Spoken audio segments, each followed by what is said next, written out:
Welcome to a very fun special edition of Crawford County Outdoors. I'm Duane and we are at Drake's Well today. And let me ask you to introduce yourself. We've met before, but yes, we have. I was on a few years ago. My name is Alfonso Rickerson. I'm the event chairman for the Oil Creek Classic. So the Oil Creek Classic, so that's going to be a fun fishing tournament, right? Yes, it is, and lots more fun besides that. So tell us about that, and give us a little history of that, Okay, back when I was president of Ties for Rotary, we had to come up with a fundraiser, and I felt that because a lot of people fly fished up here, this could be a great way of bringing folks here. Our first year we had like maybe 4 people, but in the years since it's grown. And one year we, and just to let you know what happened, is that we had a gentleman that brought his wife and his daughter up, and he was catching fish, and the young girl said, "Oh, Daddy, that's a nice fish." And I said to myself, we can do better than this. So the next year I asked her mother, I said, what does she like to do? She likes to get face painting. So that's when Community Day was born, where non-competing people could come here and enjoy the park and do other things. Now, last year we did a free train ride because unfortunately during COVID, that was the 100th anniversary of our club. But because of COVID, you couldn't do things. So as a love letter to the community, we decided to charge a train for a day and let everybody ride up and down the rails during our tournament. This year, though, we're going to do, we've partnered up not only with the train, but also with Drake Well Museum. Okay.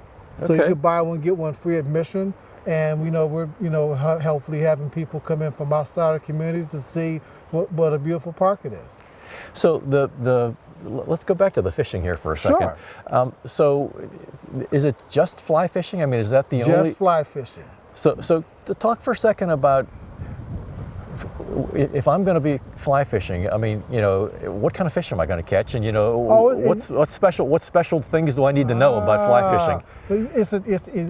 We do we catch trout. Our stream. Our creek is, they're stocked with trout, and that's what we try to catch. And our biggest rule is no barbed hooks. Oh, okay. And why is that? Because first of all, it hurts the fish, one thing about fly anglers, we're also conservationists. Okay, sure. So we're not trying to hurt the environment. So no barbed hooks at all. We catch you with a barbed hook, we're calling the police. My family has, for 90 plus years, had a cottage over at Canada Lake. Okay. And Oil Creek comes out of Canada Lake and kind of comes down the eastern part of Crawford County here.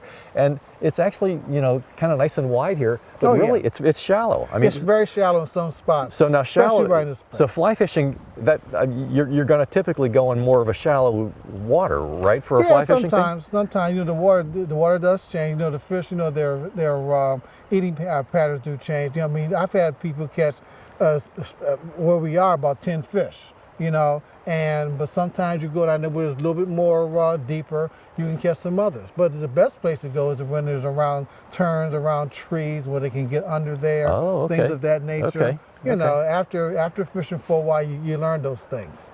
So now, when you're fly fishing, I mean, is there like a special technique or a special thing that you really need to now, I remember coming back here, it's probably been 6 or 8 years ago or whatever, right. But I remember watching a lesson that the kids were getting a lesson there. Oh yeah. And it was like back and forth, and the casting.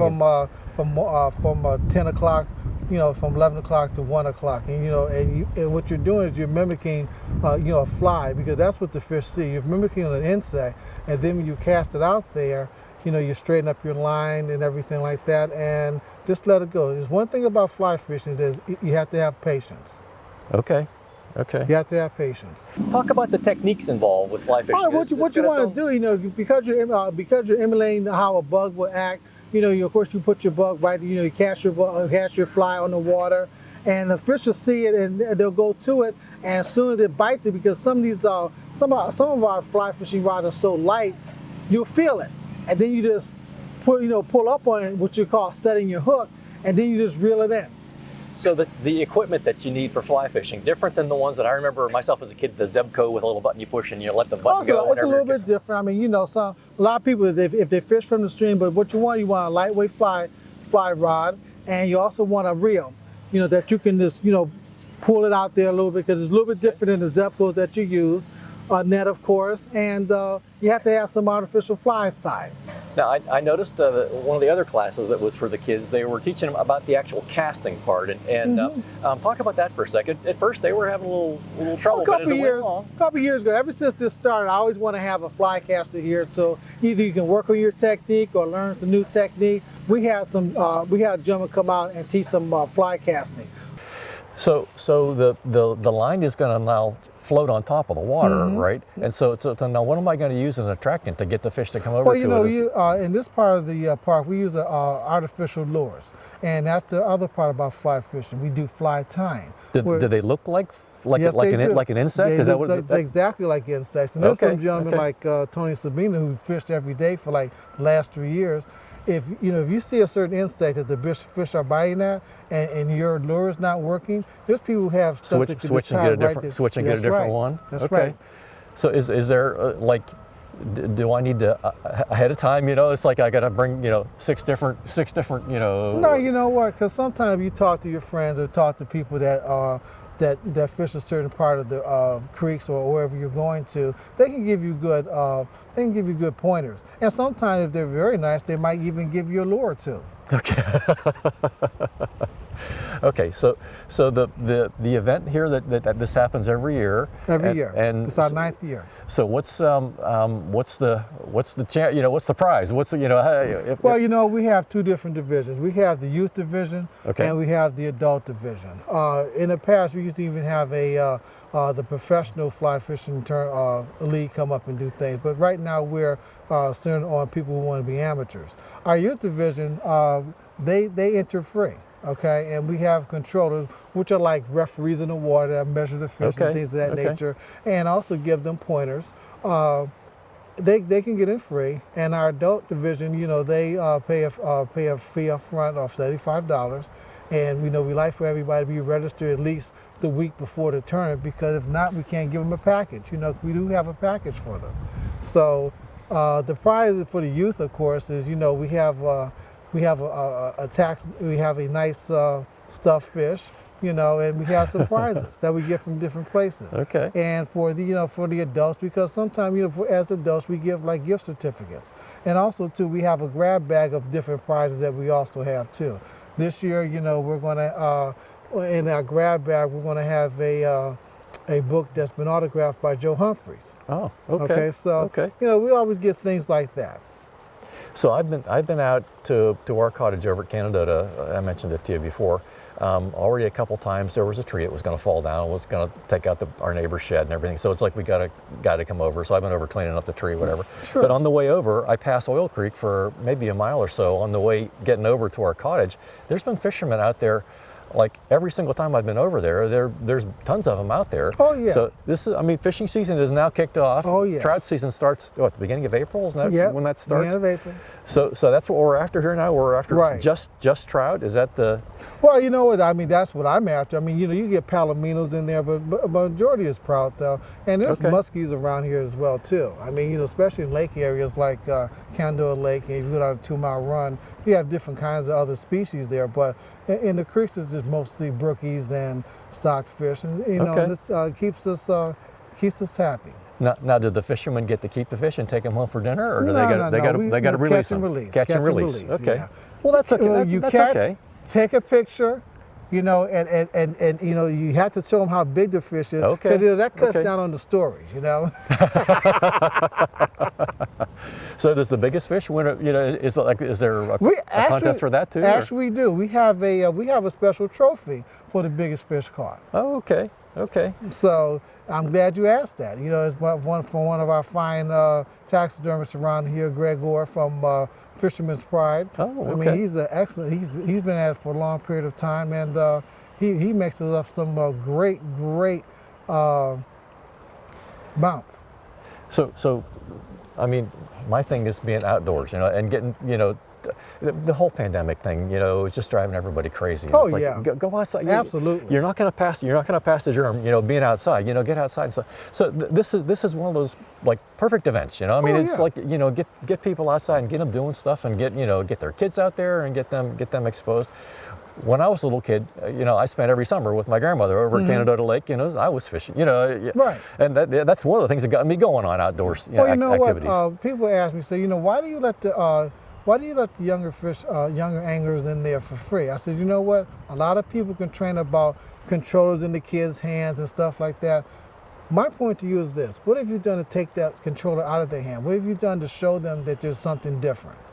And a lot of times people understand that. Sometimes they don't say anything because they're the only ones that are criticizing. So, you know, you have to do things, you know, to attract youth to do things, because once they do it, once they're into it, they'll take it there from there on. I think I've had that conversation with people before. If a little kid, if that's all they're doing is, you know, right. playing on their, you know, on their phone right. or on their, you know, iPad or whatever, it's like, get them outside, you know. Yeah. Especially since we're here in Northwest Pennsylvania, this is more of, you know, of an outside kind of an area, you know. Sure. And I understand sometimes, you know, the news make people a little queasy about letting their kids outside, and I'm not discounting that. But, you know, not just tell the kids to get outside, but go outside with them, because I think a lot of us are drawn to our electronic equipment or streaming services and things of that nature. I mean, I like a lot of streaming shows as well. So, but you have to get out and show people. Once you got to show people and show these young people what's going on, what happens is that they get good at it. And in our particular fishing tournament, some of the young men that have fished in it, they come on to be controllers, you know. Or in one year, a young kid who had won the youth division, his alarm clock didn't go off right, and he was here at 9 o'clock. I looked at him, I says, "Hey, what you doing, man?" He says, "My alarm clock didn't go off." And so I figured he was going to get mad and go home. No, he went out there, put on his fishing gear, and we had the Boy Scouts that year, and we'll probably have some this year as well. Helped them out there, go out there and get their merit badges. So you show, you show a little sense of community, you show a little sense of volunteerism, and if you're nice to people, a lot of times those people are nicer to other people. So I keep talking about Canada because it's nearby here, but sure. But my next door neighbor there is my cousin, and he's maybe 15 years younger than me, something like that or whatever. But he loves to go muskie fishing, and Canada is a very deep lake, and there's cold spots or whatever, and deep and cold. He was teaching me about this. Deep and cold is the place where the muskies are. Unfortunately, his Labrador passed away here a couple, 3 or 4 years ago or whatever. I took him pheasant hunting, you know, and so he's now kind of gotten a new lab, you know, and we had the lab on the show, and he's done a great job. We took him to the Black Ash Youth Hunt, you know, and he's doing a great job out there. So he's actually thinking about moving up this way and converting his cottage into a winter place, you know, because he really likes it, you know. Northwest Pennsylvania, it really is there's a lot of things you can do here. Outdoor thing, you know. There's a lot of outdoor activities here, and he just loves that. He just loves the fishing, and you know. In fact, I don't think we ever had a muskie fishing show on the outdoor show here, but we had him on one time, and he talked all about it and about all this. So I mean, the only thing I ever learned about that was from him. You know, he kind of taught me all about that. But now I kind of got him interested in pheasant hunting, and he's having a great time with that with me and getting his young dog. You know, it's funny that you mentioned pheasant, because the pheasant tails are great for tying flies. Really? With. Oh yeah. Oh, okay. So the next time you guys go pheasant hunting and you get a pheasant, save the tails. Okay. There's probably pheasant feathers laying around in my garage. I'll have to go look for. I have to call you after the show. Okay. Did we miss anything? Is there anything else we need people to know about here? No, it's going to be on the 12th. The 12th is going to be our registration day, where we give the beat assignments, and they call it Big Al's dinner. We welcome folks in. But everything happens on the 13th. We start fishing at 7 o'clock in the morning. We go to 4 o'clock, and the train's going to leave at 10 a.m. And of course, after you get off the train, you can go to the museum, and hopefully folks can go to our nice restaurants like the Fat Chad's, the Ironworks, Maria's, Tajful Mill, Orange Brewery, places like that. So it should be a great day. For folks who don't really live around here, I think it's going to be an excellent day. Oh, that's great. And also, because my tournament has a rain date. But because of the other things that we did on Community Day, and hopefully it doesn't happen, everything will be inside. So, just come, rain or shine for that. So we'll see how it works out this year. Well, that's one thing with fishing too, is it's like you're going to be in the water. You're going to be, it doesn't matter if it's raining, right? I mean, you're no, still it doesn't. But you know what? You're still going to catch fish though. if it's raining or not raining. You're still going to be able to catch fish. If it gets to a certain level, though, it does become dangerous. I've had to cancel a couple in the past because I think it was about 4 years ago. A friend of mine called and said, "Hey man, you want to go to Pittsburgh?" In about an hour, I said, "Why?" He said, "Go down to Oil Creek," and this was like a chocolate shake just going. And I was like, I had to cancel, and we don't want to make things dangerous for folks, But yeah, it doesn't matter if it's rain or sprinkling, but if it's stormy and the creek is high, no go. I've been helping. Last year, French Creek was the official Pennsylvania River of the Year. Yeah, I saw that. And we had several different episodes of the show. One of which was at the Cuswago Meanders, and they've been planting trees to exactly prevent what you just talked about. From all the all the soil washing down into the creek.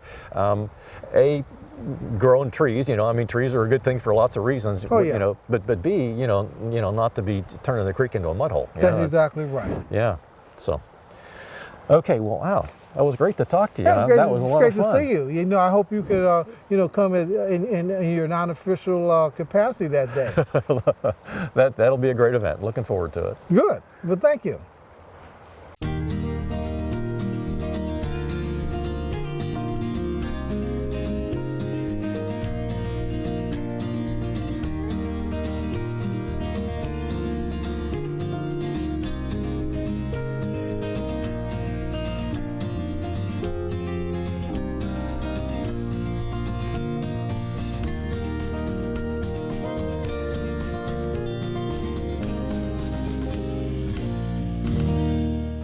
Joining us now, Mike Reynolds. Mike, what a cool event going on here today. I was listening over your shoulder as you were teaching some things to the kids. Talk about that, if you would. So today we brought the kids down to talk a little bit about stream life specifically, and we do a kind of neat project in school that involves raising trout from the Pennsylvania Fish and Boat Commission. So the trout we raise, we get them in November, and today was our big release day. Well, on top of that, thanks to Rotary Club, we're able to come down and release these trout with the fly fishing tournament going on. So really, fly fishing is all about mimicking the macroinvertebrates that we study in science class, which is kind of neat.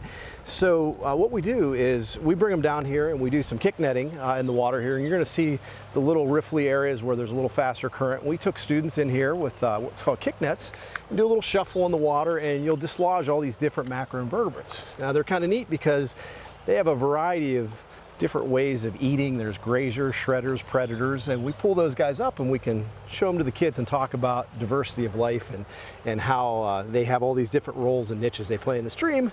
And then we release trout, which ultimately are eating those bugs that we're looking at, which is kind of cool. So okay, classroom, out in the world here, compare and contrast. Yeah, it's awesome. So definitely, and the goal of the Trout in the Classroom program that Fish and Boat Commission runs is really to get the kids closer to these trout. It's not a stocking program, it's an educational program to help these kids better understand how those things work. And so so they actually got to hold them and release them, and then of course see how you fish and try to get them out of the water, which is kind of neat.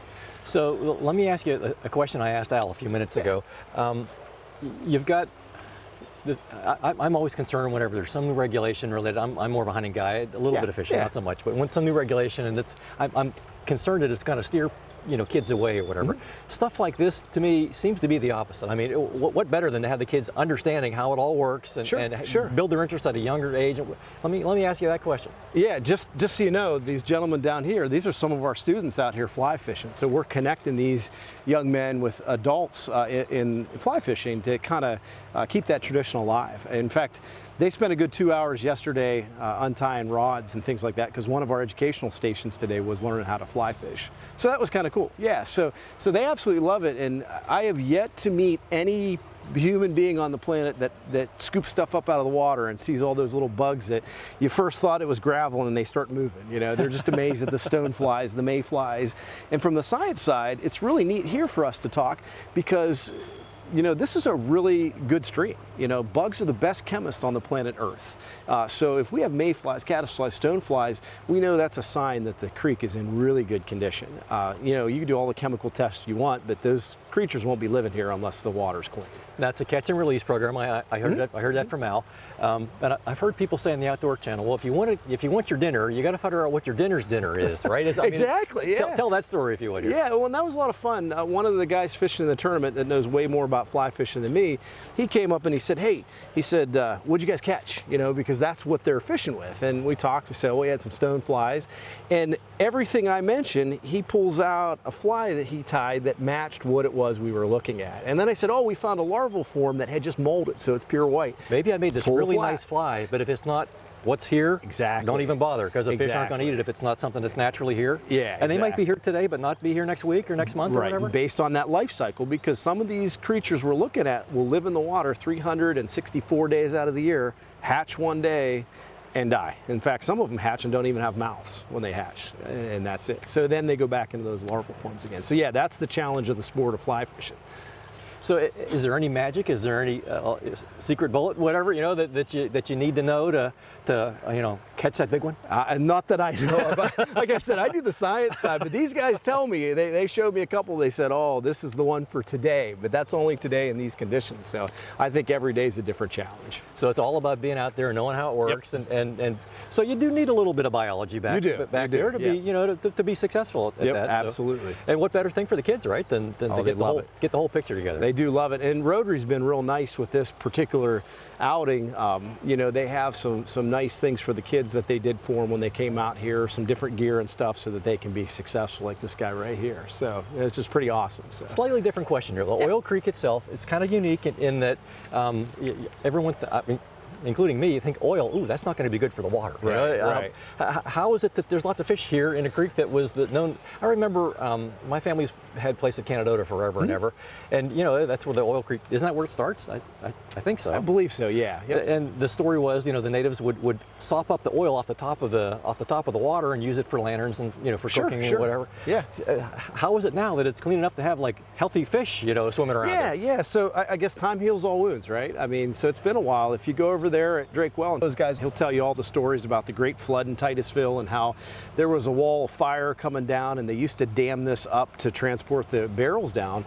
And there was a lot of damage, but since then, you know, things have been cleaned up quite a bit. And I think, you know, you have a lot of bacteria, algae, and different things that work through the system that help clean those different issues up. And so, yeah, it's a pretty pristine environment. And I think that's just people being conservationists, you know, not dumping garbage in here and being wise in how they treat water. I mean, the city has done some things in the past decade or two to take care of their treatment systems to make sure that's clean. And another focus we talk about is education-wise. You know, we teach kids about what's called point source and non-point source pollution.